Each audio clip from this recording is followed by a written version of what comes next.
Right, guys, there you have it. No lights. Some people were commenting that, they want to see if there are no error codes or anything. Nope, nothing. The engine is running right now. I'm going to switch it off and switch it on again just to show you. Look, it's off. Keys here. Okay. You can see the mileage there, 134,741. All right, I'm starting it again. There is the engine light there. There is the battery. There is the handbrake. It's on. No lights. No lights. Okay. That day is the 30 mile is the limiter. So when I do this, it's on, it's off, post. So that's how it is. Those who commented, they were worried about the water in the DPF. Yes, the DPF was still wet, but remember the DPF was not filled with water. It was just wet. So it doesn't cause any issue whatsoever in that case, okay? So the mileage clearly shows that. If you look at the previous video, you can see, the change of the mileage. I should have done this video immediately after putting the DPF and testing. But at the end of that video, I said, if there is an issue, I will report it. But no issue, no report. So that's how it is, guys. I'm very, very happy with the job I did. Let me just turn the camera to explain, better. Okay, guys, just like I said at the end of the video, if there were some issues or errors or lights on the dash, I would have reported it immediately. But there's nothing. The car is running very, very well. No issues whatsoever. Now, some people commented because they were worried about the water in the DPF. Listen, the DPF was wet because I washed it, okay? I put it in there still wet. The DPF was not filled with water. It wasn't full of water. There's a difference. It was just wet, but, not much water in there. If it was fully filled with water, then we would have had a very big problem. But there was nothing like that, okay? So it's running very well, no issues. So I'm very, very happy that I did that job. It's very easy to take it out. The clamp that holds it to the housing, the clamp to the exhaust, and then the pressure sensor pipe that goes to the side. You're done. It just comes out, especially with my car because I don't have the under tray. It was taken off by the Germans in Hanover when we had a breakdown a couple of years ago. So, but yours, if you have the under tray, you have to remove it so that you can get to it. And it's so easy. It's something that I don't see the reason why you shouldn't take it out and clean it at least once a year. I'm going to be doing that, because I don't want it to be clogged. The car feels kind of freed, because the exhaust gases just go through easily, go out so easy. They're not getting delayed, because the filter is clean.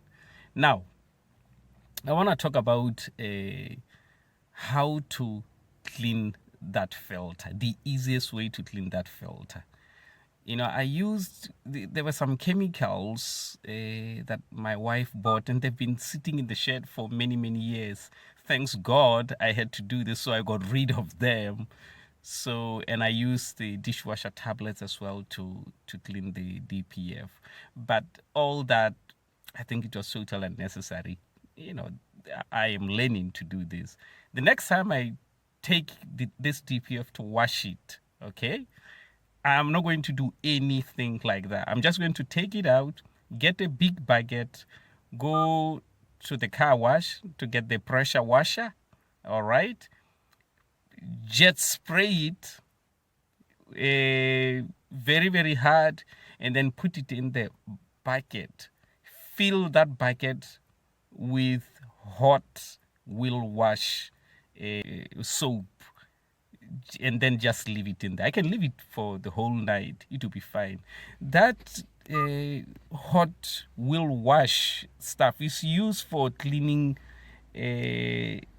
alloy wheels, and you know how wheels get really dirty with the brake dust and all that. So there's a chemical inside that breaks all that mess to make it easier to clean the wheels.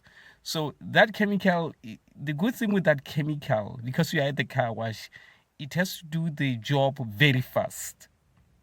Unlike the DPF cleaner that you buy 5 liter, you have to wait for 8 hours. That, because you're at the car wash, it has to do the job quickly. It's not some kind of liquid you have to put it on the wheel and go to sit down, watch TV, and come back 2 hours later. No, it is rapid.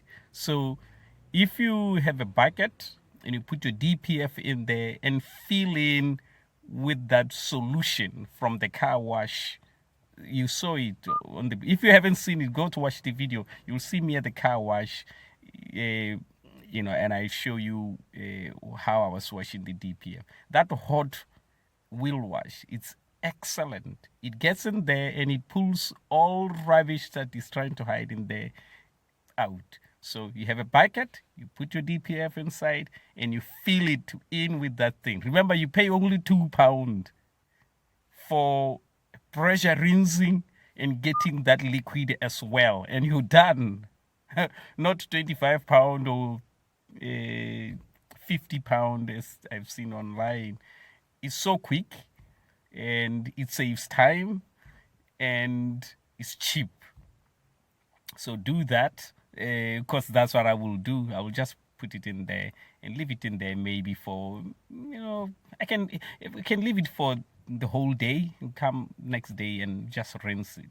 So you can see I was using the hose pipe. It was taking forever. Useless. Even though I got rid of those, liquids that my wife bought and didn't know what to. I think she used them once and put them in the at least that part good. But the time was a problem. I took it off around 3 p.m. and I put it back around 6, 7. It was already dark when I put it back into the car. So I'm not doing that again. This next time I take shortcuts. And I hope you too, if you're going to do it, take the shortcut. Go to the car wash and just spray it, and it's quicker to clean it, okay? And that thing, the pressure thing, it really gets in there. It forces, it has really high pressure, and you can have it as hot as well. So it gets in there really, with force to push all the ash, soot, whatever is trying to block in there. You cannot mess around with the jet wash. When I just got there and start spraying, I could see a huge difference straight away. So that's how it is. This sound you hear here is the sound of the thing that I'm using for work. So I just got a job. So that's how it is. So I still need to do some work on the car. I need to change the front bumper because the car will be going for taxi MOT. They will not allow that front bumper. It has, so many scratches on it. And the driver's door, I was hit by a motorbike on the side. Thanks God the guy wasn't hurt, so it has a scratch on the door. I need to change the coolant. It's becoming brownish. It's supposed to be pinkish, so it shows that it is, it's old. And I haven't changed it ever since I owned the car, 6 years now. So I need to do that. Diesel filter, I need to change it. So watch this space. There's a lot coming in. Okay, guys. But the next video will be about my Vauxhall Zafira. I have a big problem. It's sitting down at home. It's been about a week now. We can't use it.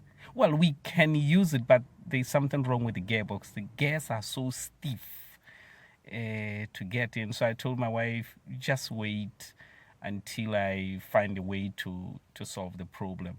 I don't want it to end up now damaging the gearbox as well. Now we have two big problems.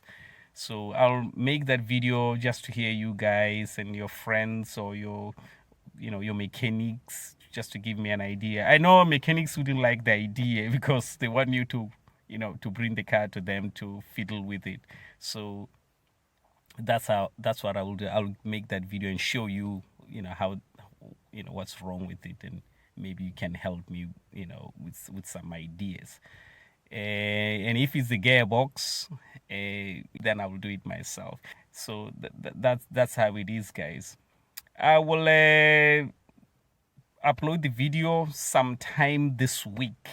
Okay, sometime this week. And those who have Vauxhalls or Zafiras or Vectra, they may have had the same issue. Maybe they can help me out there. Okay, guys.